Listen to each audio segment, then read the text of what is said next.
Awesome. Hi, everyone. My name is Alejandra, she, her pronouns. I am based on Los Angeles. I'm a proud DSA member and a very, very, very proud Groundwork member. And just to go, we can go back really quickly to the last slide, just to set the tone for this call. We're going to go over like, what is Groundwork? What is the caucus? And, inside some behind the scene looks at the inside the campaigns and the wins of our comrades and our members across the country. And also, I would say most importantly, what's next? What is next, and how can you get involved so we can continue to build the future that works for working people? Next slide, please. Okay, perfect. So what is groundwork? So for people who know or may not know, DSA is a massive tent, right? It's a massive tent of people who understand that capitalism is not helping working people at all. It's for individuals who want to build a future that works for the majority of the folks in this country and in the world, which is the working class, right? So Groundwork is a caucus within DSA because, again, it is such a massive tent. There's different people that have a lot of that agree that capitalism is wrong. And then how do we go about building power to create the future that we want? Maybe the strategy will look differently, and we can talk a little bit more about that. So again, to get more into it, so Groundwork is a caucus of DSA members from chapters across the country who believe that DSA has the potential to become something much more bigger than it is today. It's a mass political organization capable of shaping the future of this country and meeting the scale of the crises that we are facing. And we are leaders across the chapter, across the country. We have 4 National Political Committee members, so that's the governing body of our national DSA. We are teachers, we are artists, we are parents, comms heads, we're electricians. We have a bunch of union members within our caucus as well. I'm very proud Workers United member. I used to say that I was going around collecting union cards because I was also part of the News Guild for a while, and also the machinist. So really happy that we have a bunch of union members here as well. And if we can go to the next slide. Awesome, thank you. And a little bit, just to give you some context about me personally, I'm in Los Angeles. I'm on the steering committee for LA. I'm also on the National Comm Steering Committee, and I also do a lot of work with labor here in Los Angeles, as well as immigration justice work in LA as well. So again, points of unity. We see Groundwork sees that DSA will be the party. It is the organization, it is the vehicle to move the work that we want to do to build a future that works for us. You guys can read all these points. If you want to see them later, you can always look it up at our website as well. But we believe that working together with the shared belief that in order to defeat fascism and to confront the climate crisis and to confront literally the rise of fascism in this country, we need to build at a mass scale the kind of power to defeat the capitalists and the billionaires. And in order to do that, that means building a mass politics that reaches millions of people and not thousands, millions. And I'll talk a little bit about the differences between, like, again, our caucusism and other trains of thoughts or other tendencies within the organization. But again, for people who understand that in order to build the kind of power that we need that goes beyond social media, and I'm chronically online at times too. But in order to actually build the power, it needs to be IRL, right?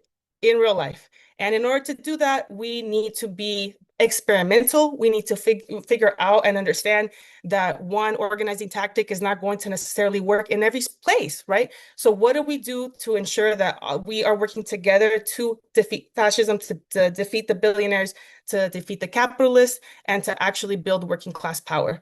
And this is going to take building. If we can go to the next slide, please. Okay, so again, for our strategy, when I say about political tactics that mainstream can't or like won't use, is understanding that we need to, again, use as many tools at our disposal, which includes, right, like having a much stronger connection with labor and a much more left connection with labor, which means as someone who is unionized with my coworkers in 3 different times, being a working class person, a rank and file, you actually feel what power you experience what power is when you organize your workplace. So that's one thing that I always say is unionize your workplace with your coworkers. But once you have that feeling, you understand that that's what it takes to win for working people, like actual material conditions. But now, how do we extend that to beyond just the one shop, right? So if you're working in a place, you got 13 folks, you got 100 folks, you got 1,000. What we need in order to actually defeat fascism needs to be at a mass scale. So again, it needs to be at millions. And in order to do that, using something like negative reinforcement. So even though like electoral work is really important, we're so grateful that we're winning, right, these elections, but elections alone are not going to be the things that are actually going to not only defeat fascism, but literally push forward the ideas of democratic socialism. So that means holding our electeds accountable. And I would say that's one of the things that I'm really proud of for being a groundwork member is understanding that it's not just labor. And again, I'm big on labor, but understanding that like DSA has to be the vehicle for that. And if anyone has worked in nonprofits, you know, like one of the limitations, right, of that kind of work is the fact that you are limited by your funders. If you don't have those connections to the funders, then therefore your work is done. And this, as someone who's working at a nonprofit now, that's a real massive concern, right?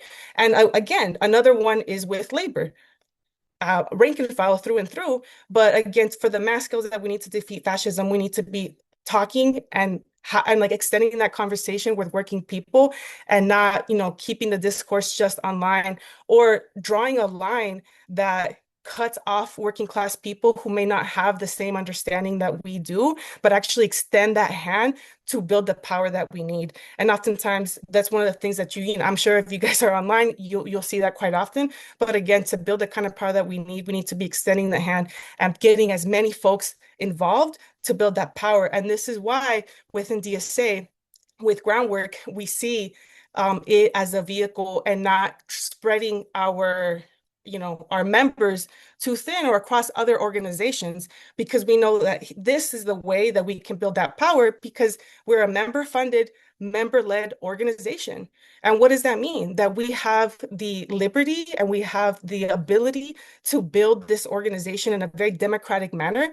And I will say it is messy.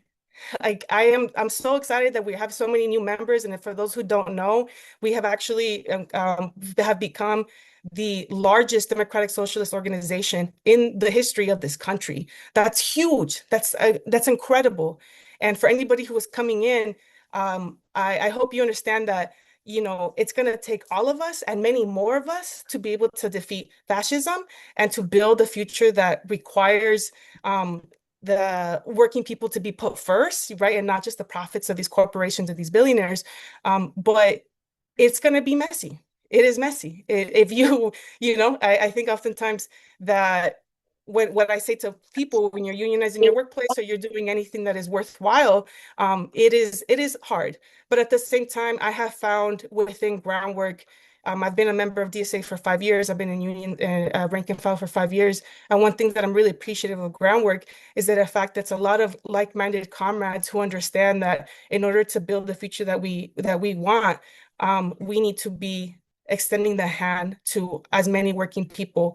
And that's one of the things that I would say is the difference between groundwork and other like trains of thoughts within DSA or even outside of DSA. So it requires all of that, and it requires us to understand that we may not always have like the answers, but in order for us to understand that each chapter or each location or terrain is going to look different, but it allows us to speak to one another and help each other out. So with that, I'm going to pass it back. I'm actually sending it to Atlanta so they can talk specifically about what the winds look like out there. And so happy to be here in solidarity forever, y'all.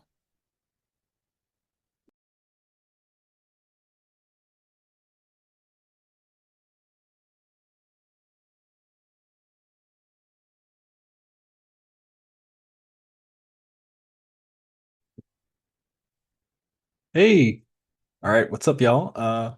Matteo Sampson. So, hey everyone, so I'm Matteo Sampson. Member of Atlanta DSA, and I'm also the Democratic nominee as of about 2 weeks ago for Georgia State House District 58. Um, Yeah, so this is a district that's in the heart of Atlanta, where we won in a landslide in our runoff this past week. Um, and yeah, I think this is really a groundwork led groundwork push campaign. Obviously, I'm a member of Groundwork myself. So to talk about some of the I think really cool things with this campaign is for some background. This is a district that's like super blue in the heart of the city. It used to be held by this progressive incumbent who had been there for like 10 years. It was basically kind of untouchable, but stepped down and kind of created a snap election where we recognize the opportunity and seized the chance to intervene and pick up a really strategic seat for us in the center of the city. So the seat actually has a lot of overlap with where we had a really historic victory the past fall with Groundwork member Kelsey Bond, where they won with a landslide, like 66%. And so we built up this really, really strong base in one part of this district, and then had a lot of the city to continue and campaign and build up even more of a presence in the city. When we won, we had a really decisive victory all throughout the district, and that's a lot of these working class, majority minority precincts. And we really, really solidified our base of support in like Atlanta's kind of commie corridor. I think we were really approaching the kind of socialist hegemony that I think we really strive to achieve, where we're getting like 80% of the vote in a lot of these precincts, where folks are walking around and as soon as they hear DSA, they're like, yeah, I'm going to vote for this guy. And I think something else is really exceptional is that we were able to really, lift a lot of the field strategies from our campaign. So we built up a ton of infrastructure with the Kelsey Bond campaign that made it possible for us to move really fast to stand up my campaign to get into action and to, seize the victory. And I know Nate is also on the call. If Nate, you have any thoughts? Yeah, hey everybody, this is Nate from Atlanta DSA. I'm a Groundwork member and co-chair of our Electoral committee. So, a couple takeaways from the election. One, we have a very different election system from some other states where we have a runoff between the top two if nobody gets a plurality. So, there were four candidates in the first round, and then we made it into the top two and went to a runoff where there's a very different environment. And so in the first round, a lot of it was people voting like semi-randomly because it was historic high turnout, very short turnaround time. It was like 8 weeks from the election effectively being called by the resignation of the incumbent. It was somebody where they resigned basically the last day of qualifying, and it kind of got out a few days before. So one big thing we did was having the ability for the chapter to be able to find cadre members and activists like who are kind of ready to jump into action, and having already solicited some interest in who's interested in running for office, so that when a district or an election pops up, we were able to tap chapter leaders to go. And this time it was Matthew Ost was down to do it, so that was a big thing that we were very happy worked out. But for us going forward, we're going to try to be mapping out all the potential districts where we want to run and identify people that may be interested or able to run when a incumbent retires or when there's kind of the right political conditions for it. In our first round, it was like really high turnout because of the governor's election. We're seeing like really high turnout across the board in primaries this year because of the political environment with Trump. And so a lot more comms heavy, a lot more like name ID focused. And then in the second round, the turnout was only 50% of what it was in the first round. So that's common in Georgia runoffs. And so we had a real emphasis on going after super voters and, multiple prime, runoff voters with runoff voting history. And, ended up doing like 4 or 5 door knocks per household on average. We really, really saturated people. And I think we've seen with Gabriel and Kelsey and now Matthews's elections, once you get to the point where people are like, I get it, please stop coming to my house, that's when you're winning the election. So in the second round, we got 66% of the vote. It was like a real landslide. And a big thing that I think we've seen from our election results is that we won this race, like we won every part or region of the district. We won, a lot of younger renters, like more majority white areas in Midtown. We won a lot of really older, like Black suburban homeowners and retirees in Southwest Atlanta. And we won like across a lot of different age and demographic groups. And the few precincts that we lost were actually two or three of the downtown precincts where we had a lot of condo buildings and high rises that were just very difficult for us to get into. So we kind of can see in the results that the canvassing and face-to-face conversations was the single most important thing to flipping votes in these elections and persuading people to vote for the DSA candidate. So bottom line is field is actually really, really important and extremely impactful, especially if you're able to, have the volume to do multiple passes over your universe and talk to voters multiple times or attempt them multiple times. So for us going forward, I think, we've seen that when it comes to like running out in the suburbs, running in white or black areas in Atlanta, very demographically different areas, as long as we're able to bring, the message of democratic socialism to voters, to their door and have those face-to-face conversations, we can win in essentially any democratic primary in the state. A big takeaway we've taken from this is that it's a lot more a question of resources and where incumbents are retiring, where there's open seats, where the competition is going to be tough versus weak. And so going forward, a lot more of our strategy is going to be based off of trying to map out where those opportunities are going to come up for pickups. And a last big point is I think a parallel between our contest and our contest and the New York City victories is that winning has a big compounding effect where if you win an election in a neighborhood in a district, it's a lot easier to go and win that election next time around because you can come back to the same voters and already know tons of people in the neighborhoods.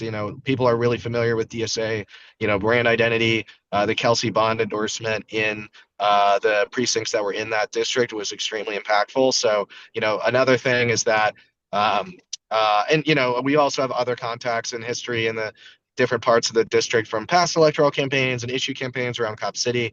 So a big thing chapters need to be thinking about as they build their electoral program in other chapters is how are you going to kind of layer your work over multiple years to be running campaigns in districts that are overlapping both with other electoral work as well as issue work to try to build up a base over time because it really does get easier. I cannot exaggerate how much we went up to people. We canvassed the crap out of people last year. We went to people first conversation where we're like he's the Democratic Socialist endorsed by Kelsey Bond, and people were like, "You got me. That's it. You never have to come back. I'm voting for him. My whole family's voting for him. You got it." So really, really awesome to see that.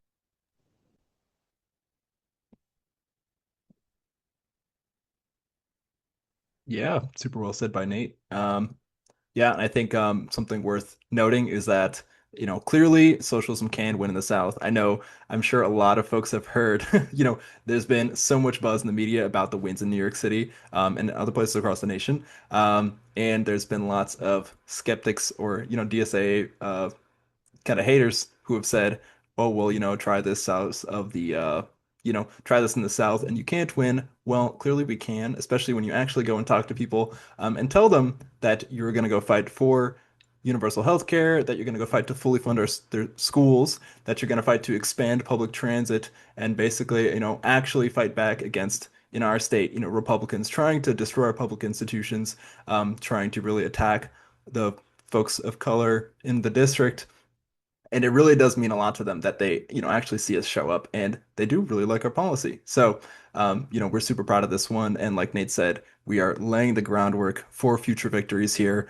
There's tons of city council seats that, we have our eyes on in the future. There's other House districts that are adjacent. And we're building all these relationships and really building, kind of the brand ID of the DSA in Atlanta. So, yeah, super proud of this win. Super proud of all the groundwork comrades that we're able to make it happen, and super proud to just keep building in the future.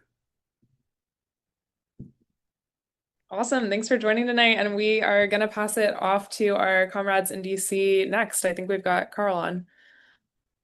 Yeah, hi comrades. My name's Carl Roberts, he, him pronouns. I'm a former chair of Metro DC DSA. I'm a very proud Groundwork member and a member of our national steering committee. And most importantly for tonight, I was the field director for Aparana for Ward 1 for our cadre candidates campaign here in DC's Commie corridor, as we saw really clearly. One of the really core kind of lessons that we saw in this campaign that I think is really important and that should reverberate across the country and should be something for us to think about is that we were able to with both of these campaigns really reorient DC politics in a way that is like ground shaking, earth shaking, right? For a long time DC politics were oriented around um, a specific set of racial coalitions that voted certain ways and that were based around political machines that existed in the city that were connected to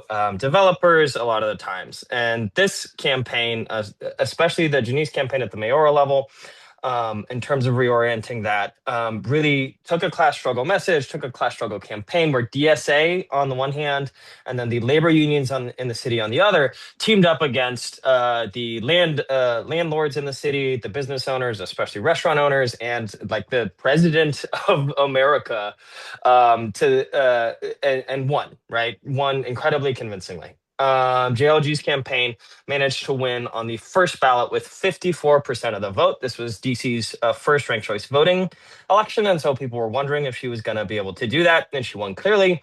She won 7 out of the 8 wards in DC. And the one she didn't win, Ward 3, she was about 400 votes away from winning now that all the counting is done. At least I'm pretty sure the counting is done. So that margin got really tight, right? In a place that's incredibly white and filled with a bunch of homeowners and that is really quite suburban. And so we saw a really big shift in DC politics, this absolutely massive groundbreaking shift. The other core part of that campaign, too, was Aparana's campaign, where I was a field director, where we knocked 94,000 doors, where we had a cadre candidate, a former chair of the chapter, a founding member of Groundwork, someone who got started organizing because her landlord flipped her building and turned it into condos, and that got her doing tenant organizing. And she found her home doing that here in Stomp Out Slumlords. And she carried every precinct in the ward on the first ballot, which is really impressive. We didn't actually think that was going to happen. There were some precincts that were incredibly rich, just single family homes, no renters, and we managed to even win those. And we managed to beat in the Ward 1 race an alliance between the NGO kind of progressive left, represented by one candidate, Rashida Brown, and the kind of YIMBY, maybe not even kind of on that boundary between centrist and progressive campaign from a local urbanist. And those two campaigns teamed up together to go against us, right? They were running as like the front runner. They even said this publicly. And we beat them before the ranked choice voting got to their cross endorsement, right? Because we were appealing to such a broad spectrum of people in Ward 1. And because we talked to so many people in Ward 1 so many times, a common theme I think tonight will be how many people we talked to and how voters kind of got annoyed by getting talked to so much. But we managed to beat them. We managed to say the left in DC is going to be helmed by the socialist left, right? The NGOs, the progressives who want us to liquidate, those are not going to be the people who lead this stuff. People who do class struggle on the street are going to be the people that do that. And so we were able to run a really historic campaign. We were the fastest fundraising campaign to hit a public matching here in DC. We knocked the most doors in any kind of ward level race in DC by about 30,000. It's really impressive. And we did that through really cool chapter support that was kind of interlocking and built into those campaigns really effectively. These two photos that you have here are from the best example of this. So this was a joint canvas launch that was between GLG campaign and the Aparana campaign. Aparana, like I said, got started as a tenant organizer with Stomp Out Slumlords. Janeese George has been the Ward 4 council member in DC for 6 years, and throughout those 6 years has very actively worked with Stomp Out Slumlords to go up against slumlords in her ward. And then we had a third part of this canvas that was really cool, right? So we had this building we were in, the largest tenant building in Ward 1, multiple other buildings that we sent canvassers to, and we had over 100 canvassers go talk about how they need to vote for Aparana, they need to vote for Janeese sewage storage, and they need to get active in the tenant unions that are in their buildings and talk to Stomp Out Slumlords organizing, right? So it wasn't just moving people into class struggle on the electoral front. It was also very actively moving people into that, kind of street power of fighting back, the strike power of fighting back against your landlords, right? At the same time, other interlocking parts of the chapter played a huge role. I don't know. Aparana I was think it able started. to be very actively involved with our anti-ICE organizing. DC has been under federal occupation since Trump came in our neighborhood specifically, like in Ward 1 in these neighborhoods, we have a large Hispanic population. I walked by National Guard, walking around the neighborhood when I go home. People are getting disappeared. Every single Monday, Aparana has been on the streets fighting back against that through chapter organized street resistance and that kind of thing. And so when we went and talked to voters, we could say Aparna is in the race doing that kind of street power, right? We could say she's out there. You can trust that she's going to fight back against the Trump administration because she's doing it right now, right? Aparna is a union member, and so we were able to bring out a lot of labor people who are excited about it, and then get them talking to our labor working group members to get them active and moving them into the chapter and having themselves see like DSA as the political vehicle for the set of interests they have and express through their labor organizing, right? AFGE Local 13, for example, ATU Local 689, the transit workers, right? So we're able to build those kinds of bridges. At one point in the campaign, because we were knocking so many doors, we were able to say, we want to like change our focus. We've seen that the renters support us so much that we want to kind of drive up some numbers in the single family homes, the row homes in the ward, to try and make sure that we like shore up our support there. And so we were able to talk with We Power, our eco-socialist campaign, about the current situation with data centers driving up power rates, work on some kind of plan for that, and be able to go tell those voters the class struggle message, even though they were homeowners, even though they weren't really like fighting on our renter forward messaging. That was really powerful in other parts of the ward because we had that chapter campaign that already existed there, right? That was also happening with the Janeese campaign in really important ways, right? Like the abolition working group was able to go work with her to knock some doors, right? Our internationalism working group was able to go have a Palestine solidarity canvas in a part of DC where we knew that message was going to be really powerful and really move voters to like think about voting for her, right? And so we had this like interlocking stuff happening. We even had an article published by Groundwork member Ben Davis back in 2022 that analyzed like a vision for like how do we get DC to have like class struggle elections, class politics, where that dividing line in the city is around like, are you a worker? Are you a tenant? Right? That those kinds of questions. That article that was in our chapter publication, the Washington Socialist, was a really important strategy document for the Janeese campaign because they were able to go look at the data and the analysis of the 2022 primaries and say, okay, we should think about this. We should think about how are we moving these different parts of the district into that kind of class struggle mindset. And so that I'm going to put that article in the chat for anybody if they want to check it out, which is really cool.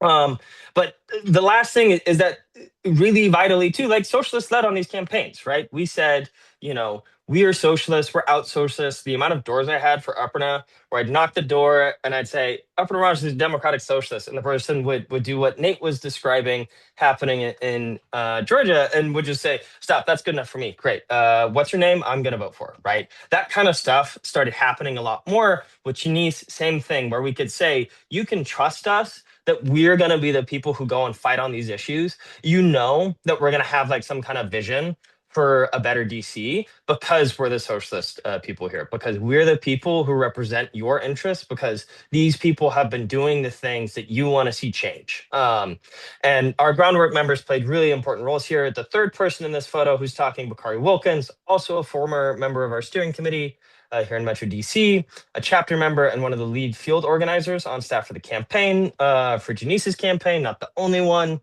Aparana, myself, and then two other people on Aparana's core team, Groundwork members who are former chairs of Metro DC DSA, really high percentage of former chapter chairs involved in that campaign.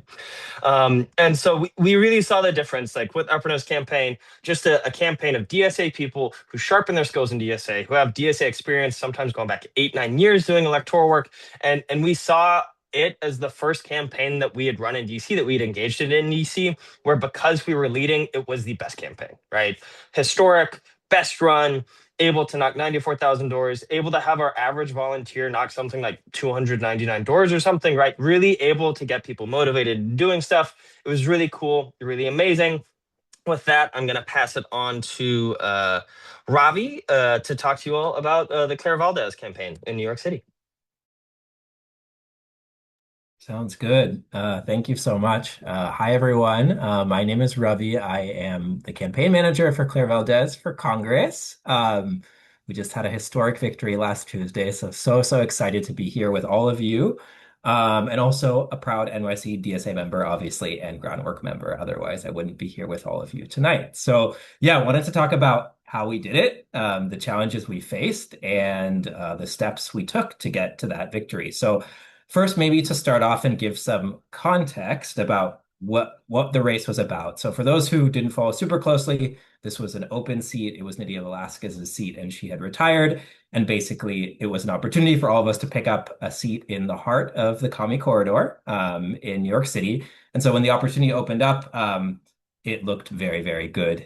And number of other progressives or so-called progressives also jumped into the race, right? And so with Claire Valdez, the only Democratic Socialist in the race and DSA member, we were up against some other progressives and needed to distinguish ourselves from the rest. And so the first challenge was, on the heels of a huge and historic mayoral victory from last year with Zohran Mamdani, would New York City DSA be able to replicate its success now in a federal and a congressional race? Something we had tried before and had not won, but we were in a different political moment, obviously, when we started this race in January. And so it was testing our power at the federal level.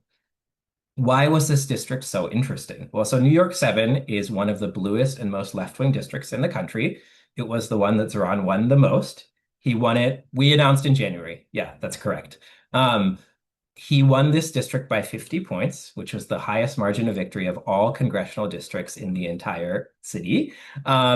But the question was always, Zohran was such a star, would voters turn out for another movement candidate? I mean, I think many arguments were made from the establishment side that, Zohran was a unique candidate. He was this Obama-like candidate, and it was only him. And so if you tried this again, it wouldn't work. It wouldn't work with a different type of candidate. And that was what we set out to prove wrong, right? And then one of the hardest challenges of this race, and I will say, honestly, we struggled with this until the very end, it was hard to paint a clear villain in this race. AIPAC did not get clearly involved. There was some dark money spending in the end, but the other candidates we were up against were so-called progressives. Antonio Reynoso, endorsed by the Working Families Party, had been the chair of the Progressive Caucus when he was in the city council, and Julie Wan, who jumped in later, also self-styled progressive, right? And so this was the question: how strong was the DSA brand in this district, and would voters be able to recognize the difference between Claire Valdez and someone like Antonio Reynoso, who, as soon as he launched for Congress, decided to say, we should end the genocide in Gaza after not having said anything all of last year, right? And also said abolish ICE. So basically copying our platform and saying many of the same things that we were saying. We can go to the next slide. Okay, so what was this race about in terms of building power?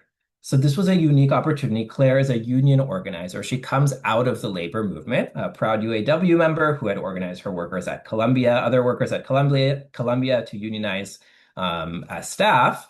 And so this is someone who's coming out of the labor movement, also a DSA member. And so it's a chance to unify both the left and the labor, which is something all of you know Groundwork has been working very, very hard to do. And so this was a perfect candidate to test that theory. Building on the movement. So last year I was the deputy field director for Zohran's campaign. And so although I was very, very tired, candidly, after that race, this was an incredible opportunity to build on everything we built last year. And so you all know the numbers: 100,000 volunteers, 3.5 million doors knocked, right? But the really secret there was that so many of the volunteers that were and field leads that were involved in that race, some of them here on this call with us, went on to become leaders in the org and had learned skills and things that we could translate into this race. So when we started and launched this program, it was so much easier because we had already done it all before last year, right? And we had brought in so many new people into the program. And so we were able to rebuild a lot of that field program and stand it up very, very quickly in January and start from a higher level than where we were last year.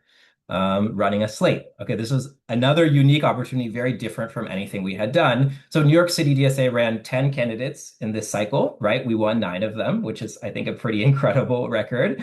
And New York 7 alone had overlapped with 5 other insurgent races, and was it 2, 3 incumbents? The incumbents didn't have competitive races, but we had 5 insurgent races if we include Diana Moreno as an insurgent. And we won all 5 of those. And we won all 5 of those handily. None of them were close in the end. So this campaign worked very, very closely with all 5 overlapping races. Otherwise, we wouldn't have been able to do it, and did joint canvassing with every single one multiple times a week. And it was through that kind of synergy of working together and making sure we were aligned as we moved through the entire campaign cycle that we were able to share volunteers, share resources, and share messaging, and win all of the races in the slate in New York 7. And then finally, were there any strats? Okay, I'll come back to those questions later. Solidifying the political terrain, right? And so one of the things we told our field leads, and I remember in the very first field lead training, was we made history last year when we elected Zohran Mamdani as mayor of New York. Now imagine where we would be if we had Congresswoman Claire Valdez in the next cycle to endorse and be a beacon for the left, and endorse and push our future candidates. So now we have both Mayor Zohran Mamdani and Claire Valdez in Congress. And of course, James is going to come up next. We also have Darializa, and we have a whole slate. So the amount of power we have built, now no one can deny how much the political terrain has shifted and now has solidified around New York City DSA and DSA as a whole as the leaders of the left. All right, let's go to the next slide. Okay, so how did we do it? Well, you guys can look at this giant canvassing photo, and you can see our mayor in the center, who now can draw crowds of many hundreds of people and hundreds of canvassers.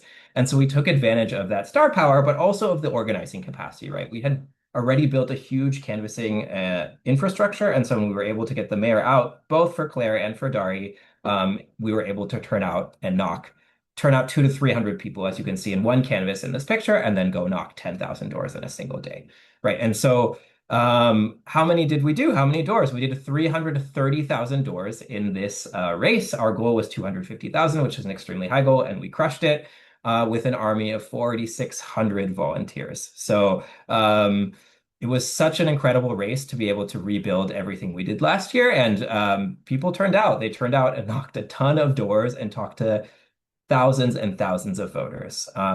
The other big question is we had not run a race before without matching funds, right? So running a race, we had run local races and local, city, and state races. All of those had matching funds in New York City DSA, but we had not run and won a race without matching funds. So the open question was, would we be able to fundraise enough to run a competitive race?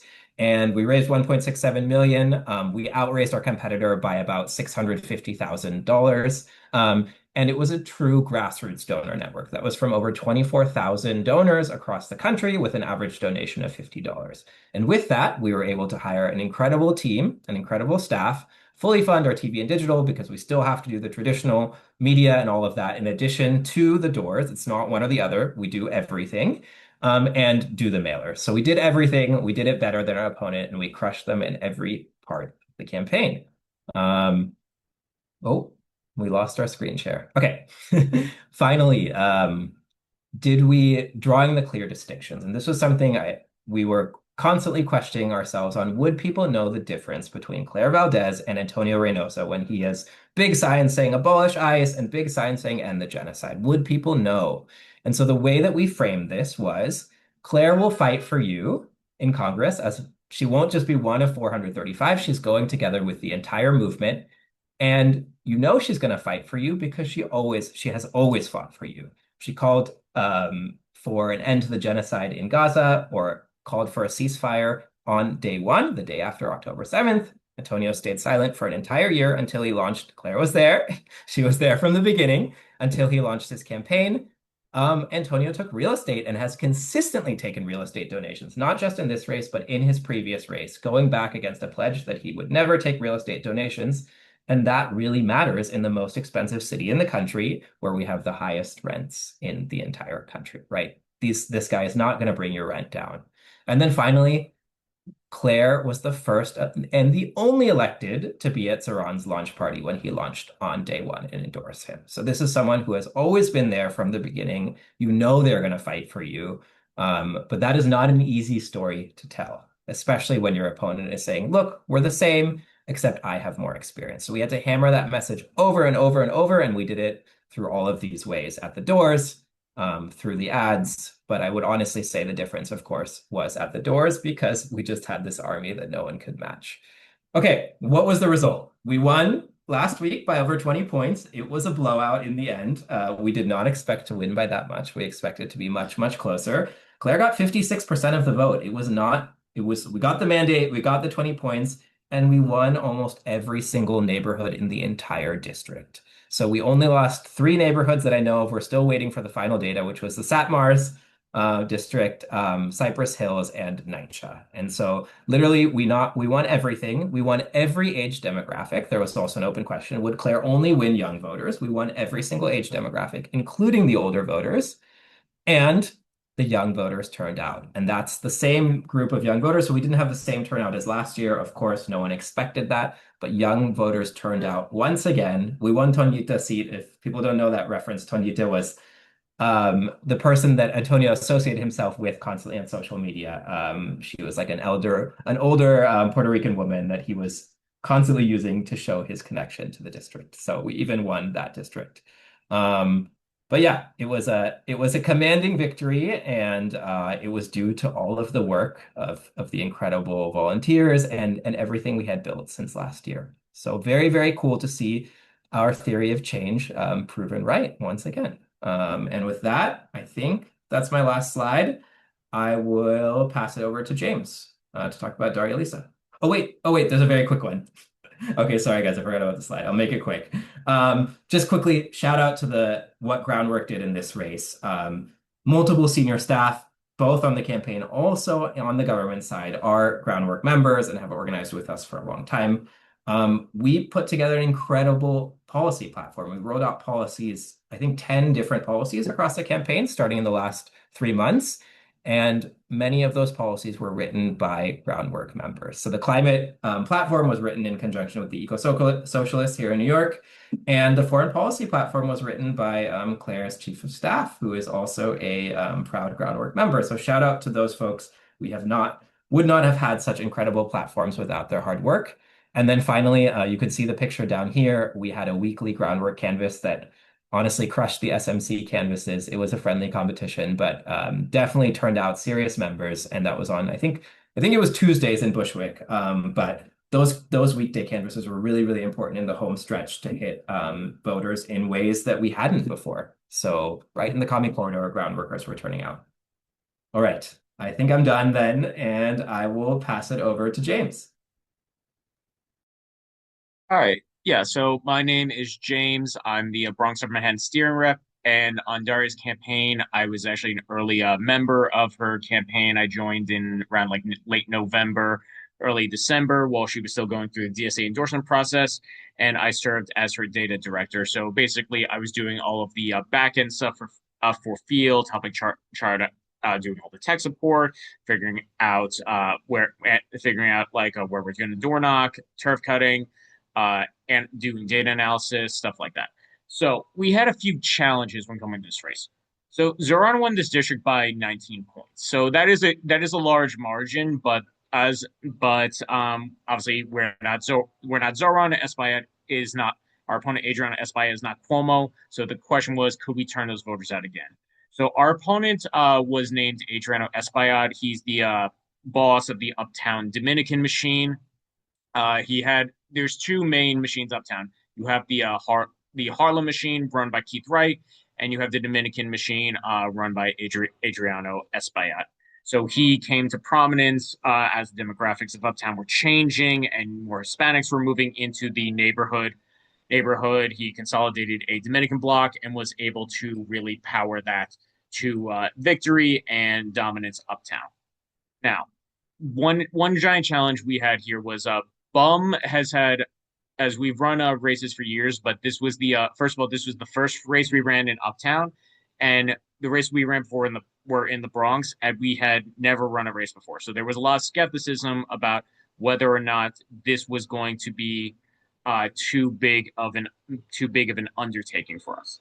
We also had a huge money spent against us, especially at the end where Darializa was getting attack ads funded by APAC, crypto real estate.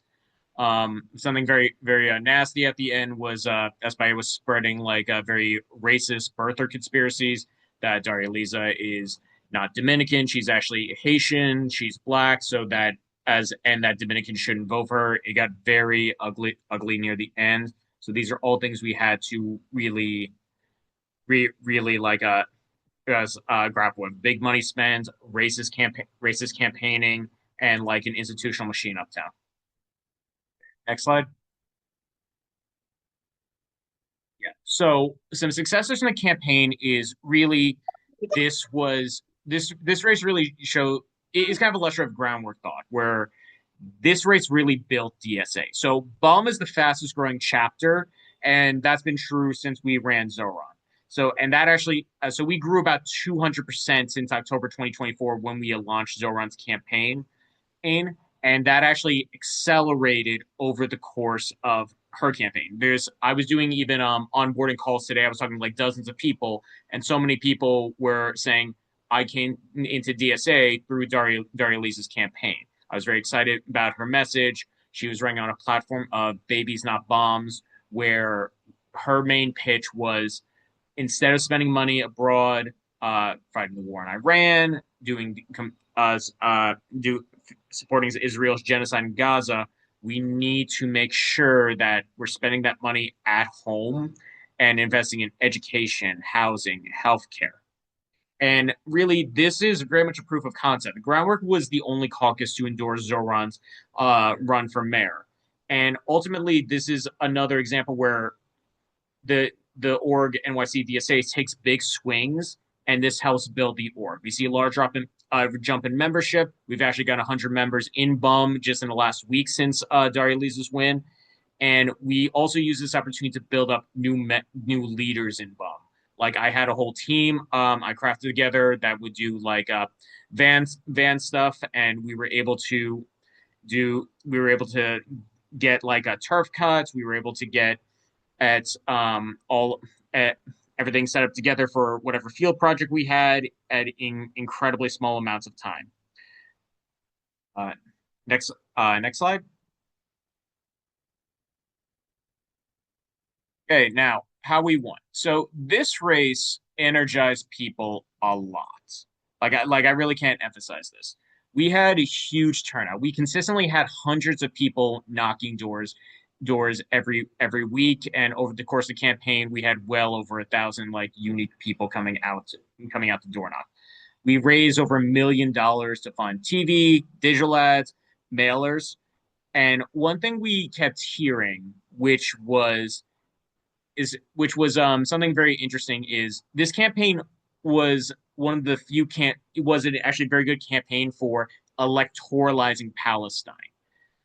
So when we were knocking on doors, we would consistently hear about Espaillat taking APAC money. They don't want a politician to take APAC money. Like APAC is so toxic in Democratic primaries. Like it was like literally one of the top issues that would keep coming up, and that was a really clean hit we could make against Espaillat.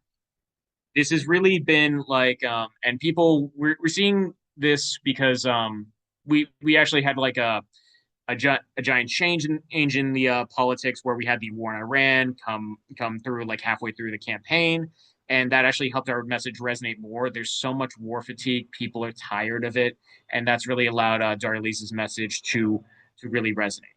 Now, in terms of the electorate, Uptown is like an incredibly rich tapestry.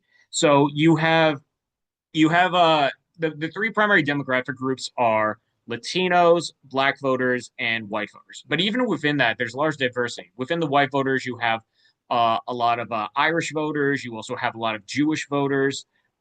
Within the Black community, you have people who've been staples of Harlem for generations. If you actually talk to some of the uncles and aunties, they literally remember Malcolm X like walking the streets of Harlem.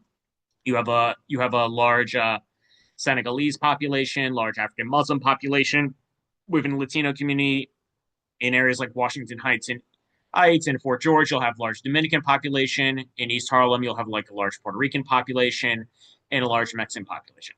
And we made real inroads with all of these communities. So we were able to win East Harlem handily. So we did very well with Puerto Ricans and Mexicans. We were able to really dominate in Harlem as Harlem. So we made great inroads with Black voters, Muslim voters. Really loved Darializa. Lisa, not in small part too. They were very excited to elect the first Muslim woman to represent them in Congress in New York State. White voters, well, Uptown is not called the commie corridor. It's what we call the commie cradle, where it has a lot of left wing vibes, but it's not quite at the level of what we're seeing in Western Queens and like Northern Brooklyn. So like if I go to Inwood, literally I wear a DSA shirt, I'll just get high fives from random uh people, but we are developing our infrastructure up here. If I go to Morningside Heights, the Jewish voters there are some of the most left wing people you will meet in this city.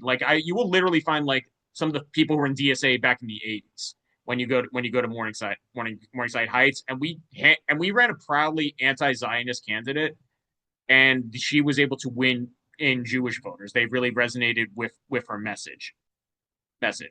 And even with the Dominicans, so one thing with Espaillat is he very much banked on Dominicans coming out hard for him, and they did. Like there's like a lot of older Dominicans who really respect Espaillat. He was the first Dominican representative in Congress. He fought a lot for Dominican representation. But one consistent feedback we got, even among Dominicans, honestly, is that they felt like he only cared about Dominicans, and that was a giant problem when people were talk when we would talk to voters, because they didn't feel like he really cared about the community beyond that. So we were able to make real great inroads with Black voters, with Latino voters, especially the younger ones. The younger voters of color really resonated with Darializa's message. We're excited to vote for her. So that generational gap is very real, and I'm happy we were able to see that. We're really making inroads uptown. And one thing that's going to happen is there's so much potential uptown. I joined Groundwork because of the fact that they've been a very supported an aggressive vision uptown to really like expand socialism. I was very happy that Darializa could be part of that project. I was proud to be on her member of her team as a Groundwork member doing that, and I really am excited to see where we can go from here to like expand socialism beyond the commie corridor. That's it.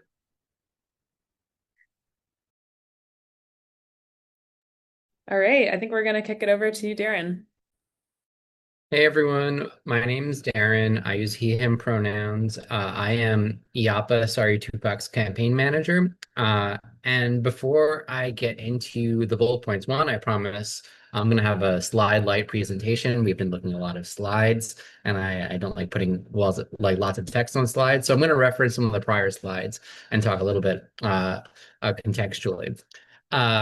First, before we get into this race, it's really important to understand that Groundwork, or proto Groundwork, since Groundwork didn't exist yet, but Groundwork members organized IAPA's first campaign. IAPA was a climate organizer, part of our eco-socialist working group. and a bunch of us organized with IAPA and made his campaign happen as part of our slate of campaigns to win the Build Public Renewables Act. And that was in 2022. And so he has a long history of being a committed cadre DSA organizer, and had never planned to run again. Uh, that brings us to our next important piece of context. Our campaign didn't begin until March 9th of this year. That's when we got the DSA endorsement. The seat opened up late because the prior incumbent had decided to run for a different seat. And so whereas most of the other campaigns we're talking about for the slate began in the fall or at the latest, usually January, we we really only earnestly began in the middle of March. So we had basically half the campaign season, and we had whatever resources were left over.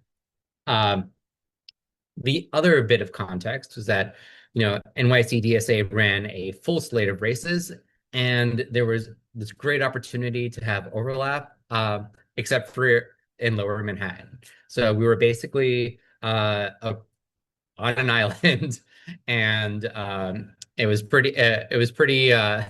It was a pretty different test tube environment where we had all these other campaigns that could work together to do co-canvassing, which sounded very complex and was very complex to manage. Um, and we had to really try to operate as much as we could on our own because we understood that the critical importance of winning the congressional races, of winning our fights uptown to change the way that Harlem politics are done. So we weren't going to try to grab resources beyond what we could organize ourselves. Um, so so that brings us to how we actually approached it. IAPA ran in a six-way race. It wasn't an easy campaign. Like several of our other campaigns, there were progressive opponents that we needed to differentiate against and also dominate, which we did. And the ways that we wanted to do that were basically threefold. One, we wanted to organize very strongly with labor and really work with labor, not just like get the stamps. Two, we wanted to be a mass politics campaign. We weren't going to be reluctant socialists. We were bringing socialism back to Lower Manhattan, and we were going to be very comms forward. And then three, we were going to build an extremely committed core, and build out leaders within that core, and so that we could build up our organizing capabilities in Lower Manhattan. So I'll talk a little bit about uh, our union strategy. Uh, we were fortunate to come in with that history of running previously, and also with some organizing relationships with unions. And we were able to organize with several political like directors and rank and file union members to organize across unions. So one of the really fun parts of this campaign was actually developing relationships with union organizers who would make calls to other unions and to other endorsing organizations and participating organizations to build support. So while we were like a smaller team compared to some of the other campaigns and starting late, we had union leaders making calls on our behalf, uh, and and working through a whip list with me. Uh, and that meant that we were able to accumulate unions that DSA doesn't normally get. So we were endorsed by HTC, 32BJ SEIU, the Carpenters Union, which is like a trifecta in New York City politics, and very rare for DSA. And we were also able to get the New York State Nurses, the Doctors Council, UAW 9A, Unite Here 100, and an assortment of other organizations. And I hear that great news in the chat. But when these unions were not just organizing with us, they were also turning out their members to work with us. Uh, and that was really cool to experience. We did canvassing with HTC members who were fluent Chinese speakers and were able to do canvassing with us. They we did co-canvassing with DSA members and HTC members, and we did massive rallies and canvassing with the carpenters as well. And I'm hopeful that we can try to keep building this as a model.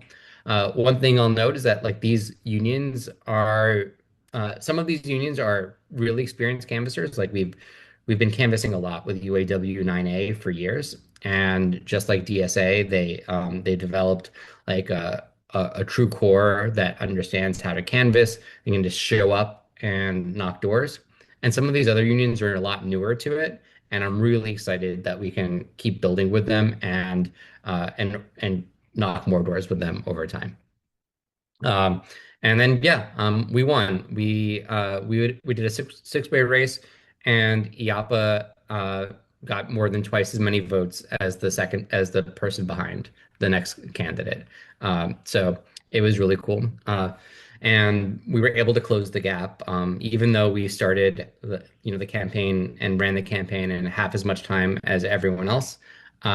We were able to hit our fundraising numbers and hit our doors goals, and get everything turned out because we were able to work with labor and really organize our Lower Manhattan branch and our South Brooklyn branch. Awesome. Thank you, Darren. I think we're going to pass it over to Kiara next. Obviously, we're going a little long tonight, but appreciate everyone being on, and just let us know if you'll need the recording after this. Yeah, hi everyone. I'm Kiara, she, her. I'm a proud Groundwork member up here in the Bronx Upper Manhattan branch of New York City DSA, and I also served as Conrad Blackburn's deputy campaign manager. For context, Conrad was recruited in conjunction with UAW 9A, which is really one of the strongest partners we have here in New York City DSA for electoral work. He unionized his workplace in 2020, created 400-person shop, wall to wall, has set the standards for his industry, which is being a public defender, and has been serving in his exec board ever since, and being really, really active in UAW politics. This is a race we could not have run without UAW. They lended us so many resources. And we're the ones who were like, we want to help DSA take on the Harlem machine. So we ran Conrad against Jordan Wright, who is a third-generation legacy politician from the Wright family of Harlem. We would be knocking doors, and people would be telling us, oh, I'm going to vote for Cut 'em Loose Bruce, who is his dead grandfather. Like, people's goodwill for a man who is long gone carried them to a do-nothing corporate den.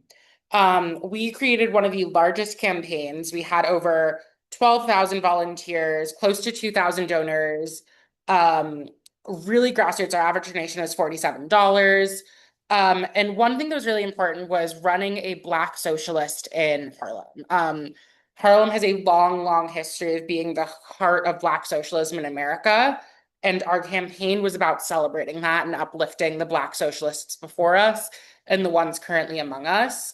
While doing that, we were able to repair relationships with a lot of organizations and a lot of organizers who historically have not gotten along with DSA.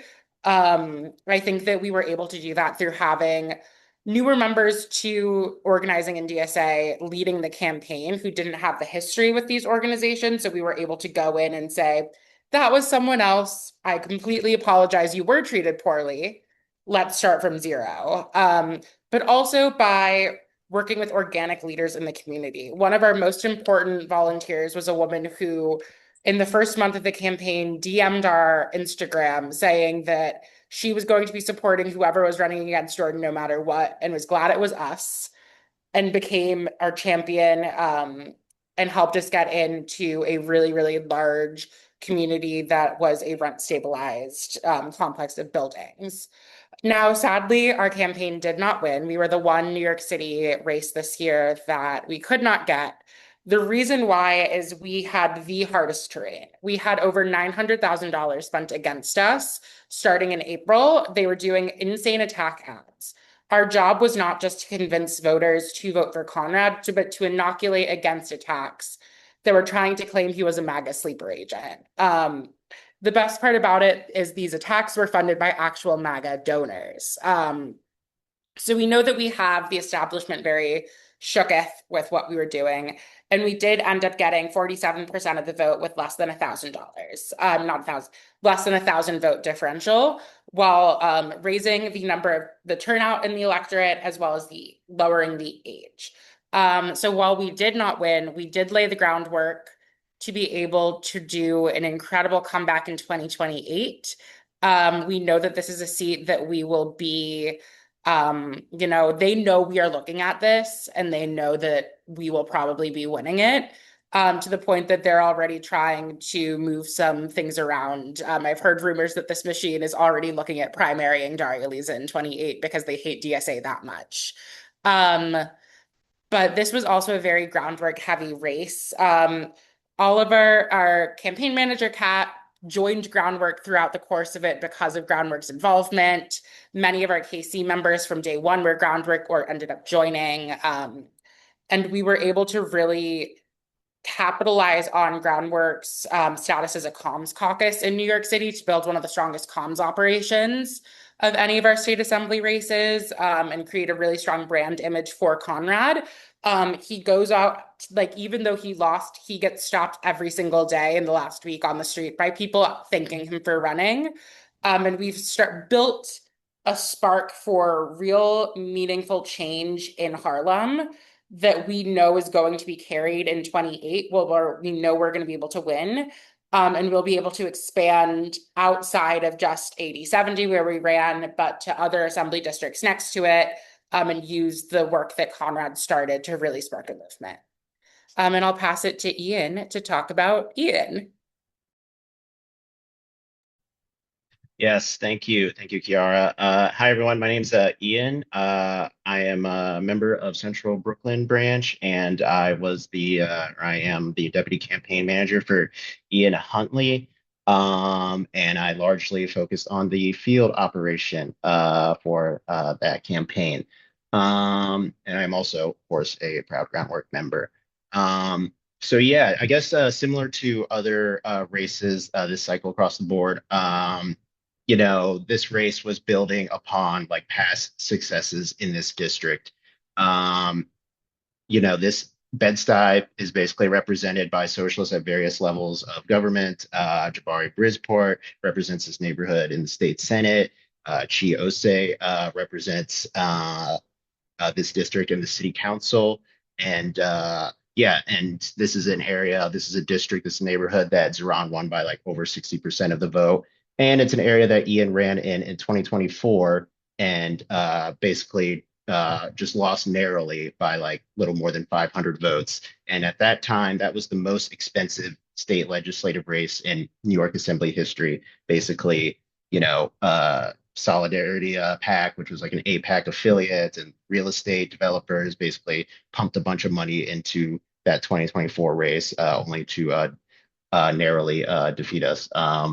But yeah, so we had we had laid tremendous groundwork basically in this district, and we had a lot of support, and we knew that basically through like Zoran's 2025 run.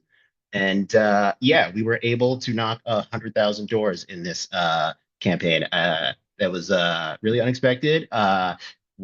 Basically, for context, Ian Huntley's 2024 run, we knocked 42,000 doors. So, we knocked over 60,000 more doors, which is just amazing and incredible.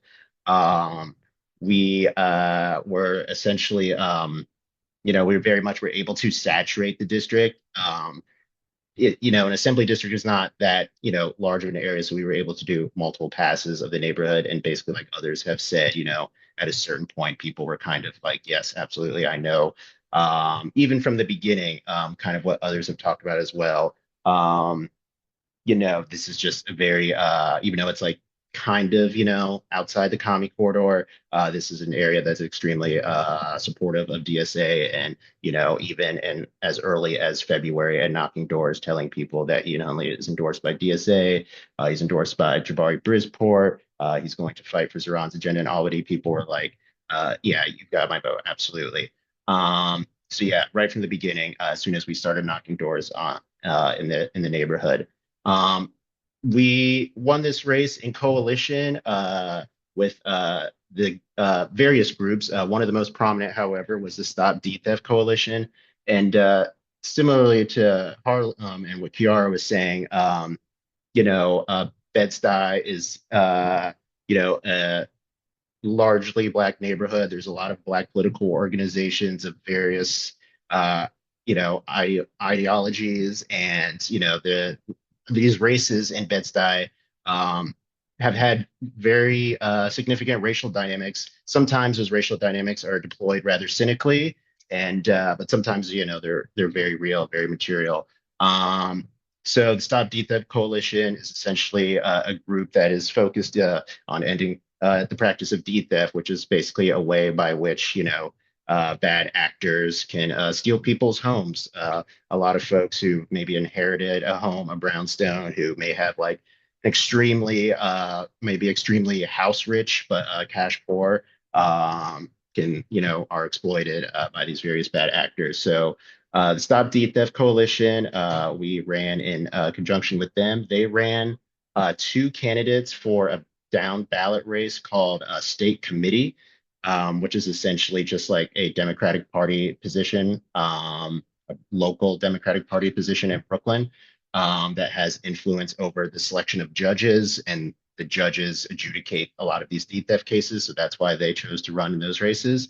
And in doing that, we basically took on, the establishment Black political class in Bed-Stuy, which is, extremely moderate, but, often deploys these sort of like racial dynamics rather cynically in these races. And, just like to zoom out for a little bit, like the context like of this, like a lot of the races in Bed-Stuy over the past several years have been like not even just ours, but just like, the progressive or socialist left against like this moderate Black Democratic political class in Bed-Stuy, which is exemplified by this group called VITA. Not to get too inside, but it's like the Vanguard Independent Democratic Association. Hakeem Jeffries is a member.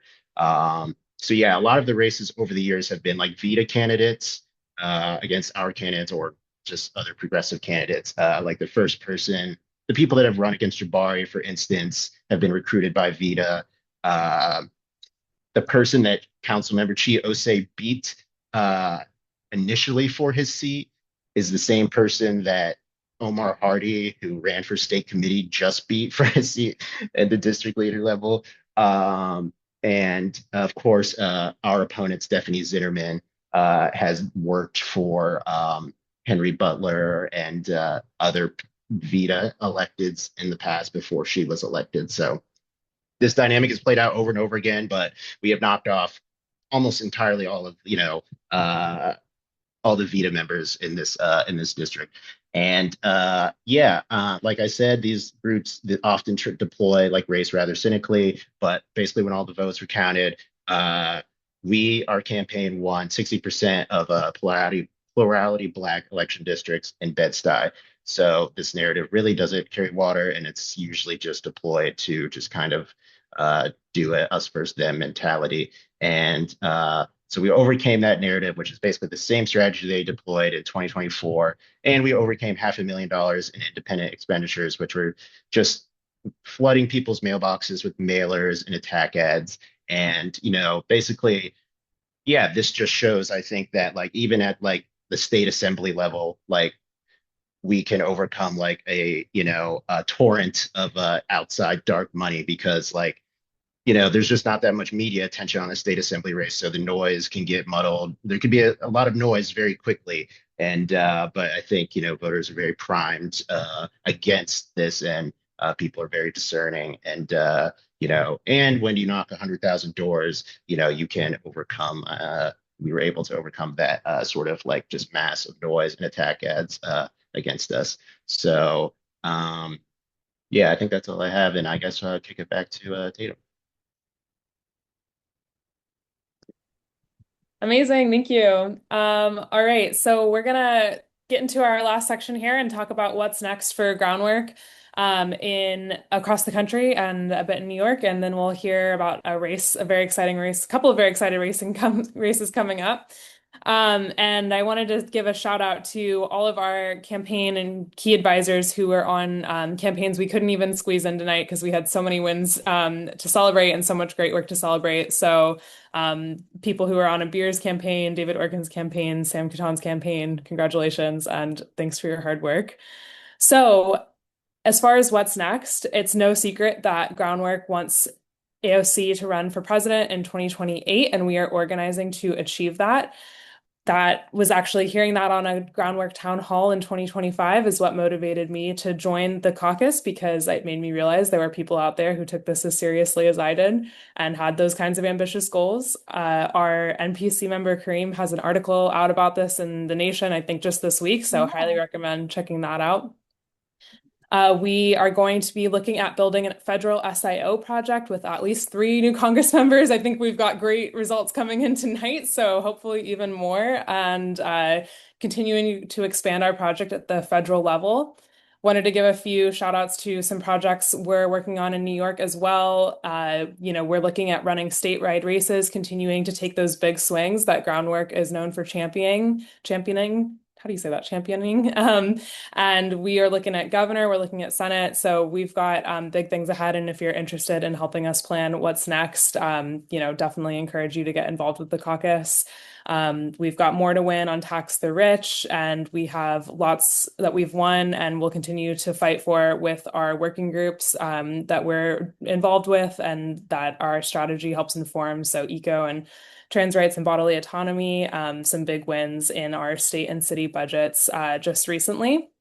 And we're navigating how to organize with Zoran as our mayor, with a socialist mayor here in New York City, and how we can create the conditions for his success and achieving his affordability agenda. We actually had a big win on that today, so I'll let a special guest share what that was, if I can get this working. I was talking about how there's plans in motion to hire 600 new NYPD officers, right?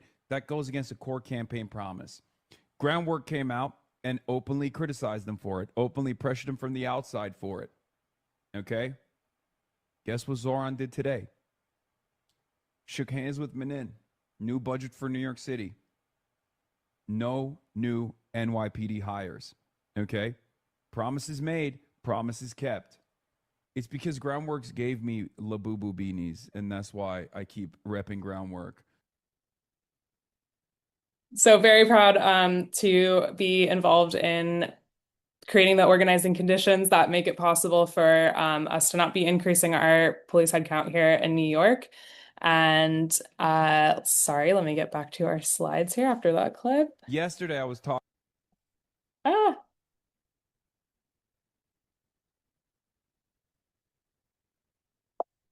Here we go. Yesterday I was. All right.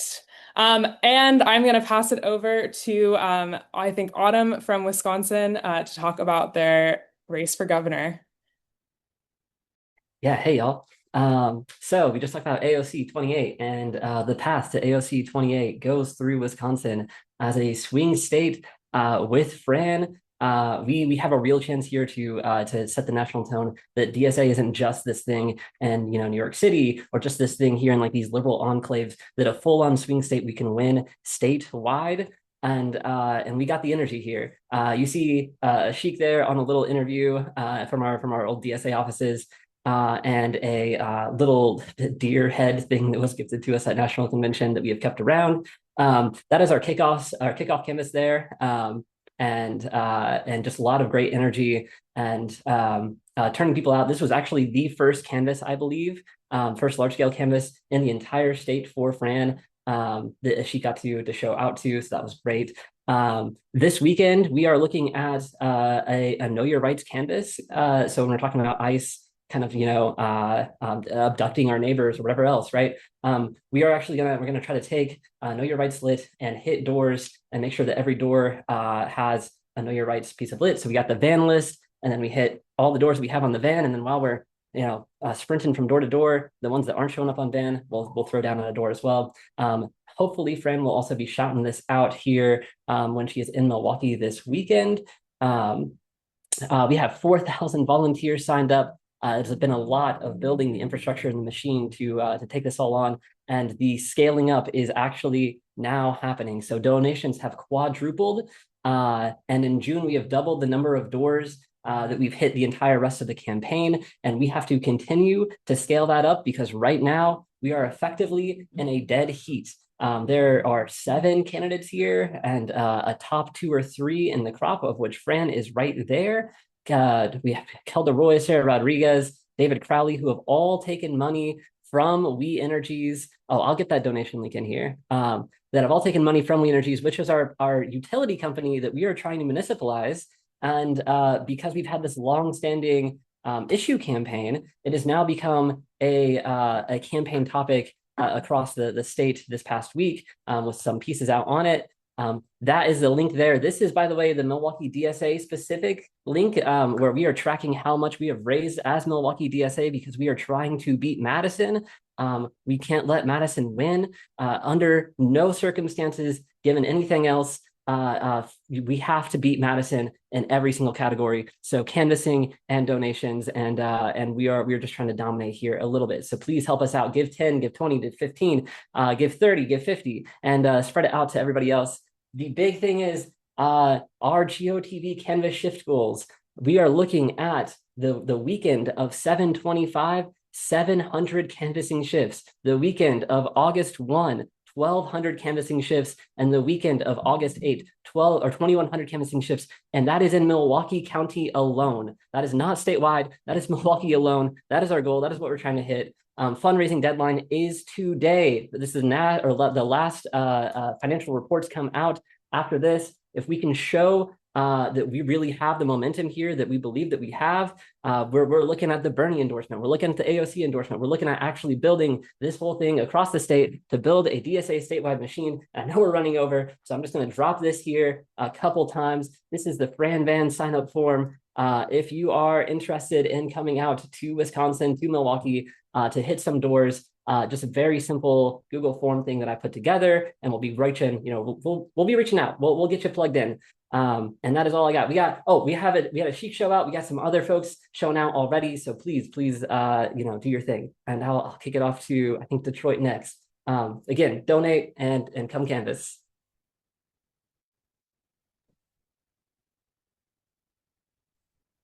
All right. Hi, everyone. I'm sorry I had to call in from my phone. I can thank our horrible energy company, DTE, here because my power's been going in and out, but we have Chris Gilmer-Hill who's ready to take them on and reduce our energy costs. Thank God. So hi, everybody. My name is Lila. It's really great to be here. I'm so excited about all of these candidates and what's ahead for DSA. I was electoral co-chair for the last year, and now I'm chapter co-chair. My focus and really my experience lies in the fieldwork and how we engaged our membership. So that's where I'm going to focus today, specifically around Chris's campaign. But then after I speak, we'll hand it over to Chris, who will go more into detail around his campaign and strategy, and then Donavan McKinney, who we proudly just endorsed. So yeah, Chris is a cadre candidate running for state rep in House District H, which covers a decent chunk of Detroit and 2 Detroit suburbs. He's running against an incumbent who takes a lot of corporate PAC money and was recently in the news for misusing campaign funds on personal finances. And now we have Chris, who's an environmentalist who takes on data centers for a living, is fighting to take on these evil private utility companies, and fighting to make more investments in communities, specifically around transit, public schools, and public housing. So I think Chris's campaign has been really successful for a few reasons. Again, I'm focusing on the field strategy, but we built off previous campaigns. We formed community around Chris's campaign, and we ran a cadre candidate. So I joined DSA at a really exciting time, right when we were launching Denzel McCampbell's campaign for city council in Detroit.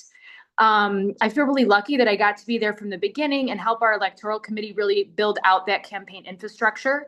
Our volunteer base was probably half what it is today, but our volunteers were consistent and we were consistent and organized in our outreach. We had and continue to have weekly member dialers for recruiting members to canvases, weekly voter dialers, and 2 large weekend canvases. We also sent a weekly text blast to the full membership and posted reminders on all of our socials and Slack.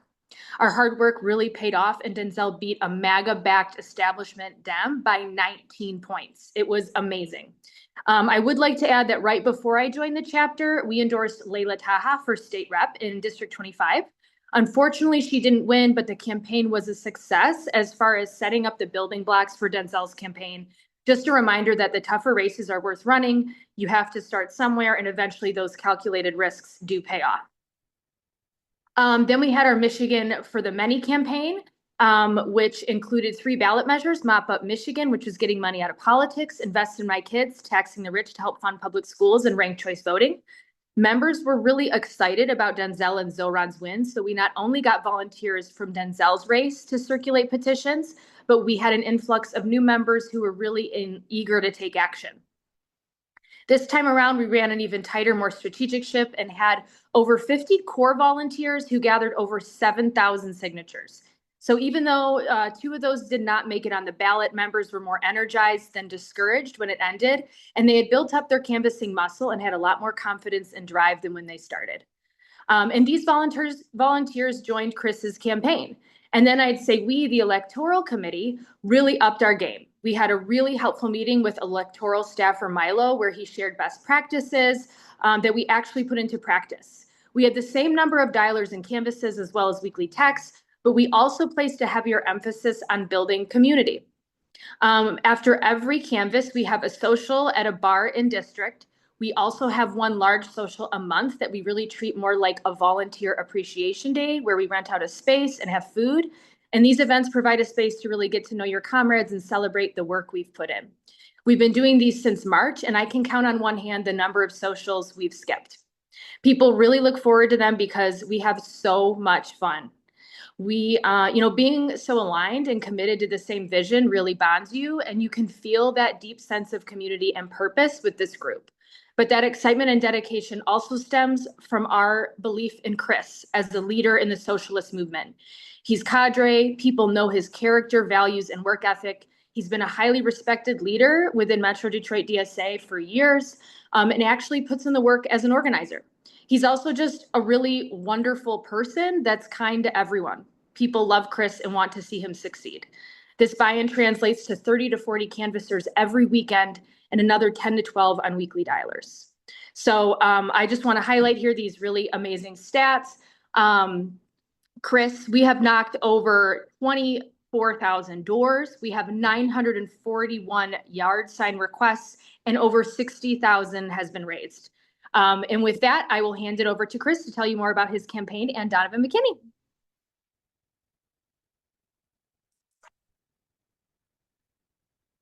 Yes. Hey, y'all. Here, I don't know how to. All right, perfect. But hey, I'm Chris. I was a DSA member, also a Groundwork member. I think founding Groundwork member, sort of. I've been here since the convention when we founded it, but not long enough to know what CPN is. So, but yeah, Groundwork has been a huge part of this campaign. I mean, not to get too in the weeds here, but this is a chapter that we have pulled very much in a sort of pro-electoral, pro-better things are possible direction politically, internally. And that's been a huge part of what made our, electoral wins possible. That's what made this campaign possible. That's absolutely what's made our recent endorsement of Donavan McKinney possible. That's also what made things like the Denzel McCampbell race last year possible, where we won with a DSA elected who's been absolutely incredible on council. In the part of the city where, if you were looking at it on the map, that's the last place you would expect would be a DSA stronghold. And we also won, even before that, with mostly Groundwork support in a much lower profile library board race in Ferndale. And so that actually leads into one of the couple of things I want to highlight. And I'll be very brief because I know that Lila went over most things already.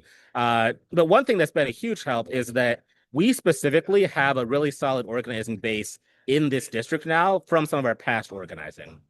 So especially in a Detroit suburb called Ferndale, which is in the northern part of my district, and it's about a quarter of the population and votes, give or take.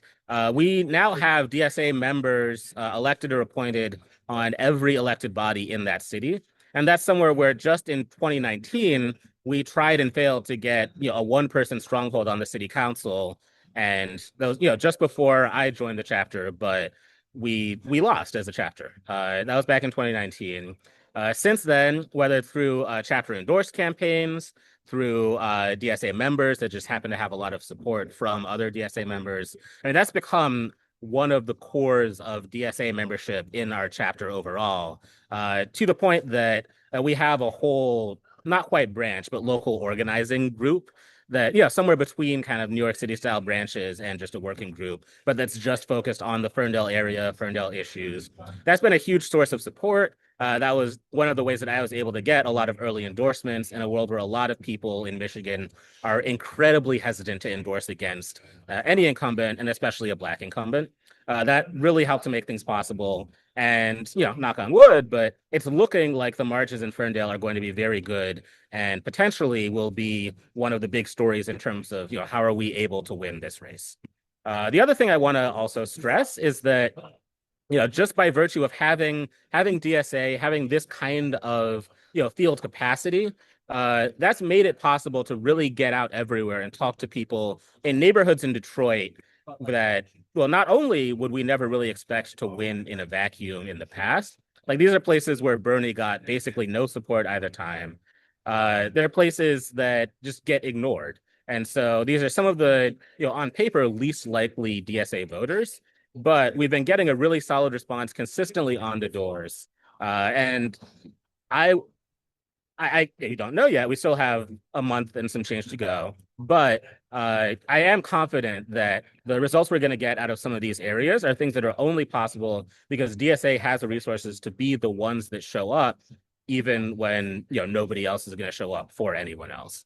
So especially when we're running against an incumbent that is very used to taking things for granted, as is often the case in just baseline Detroit politics, there's just an incredibly high ceiling for what we can do in a city that historically has always been kind of the bastion of establishment politics in our state.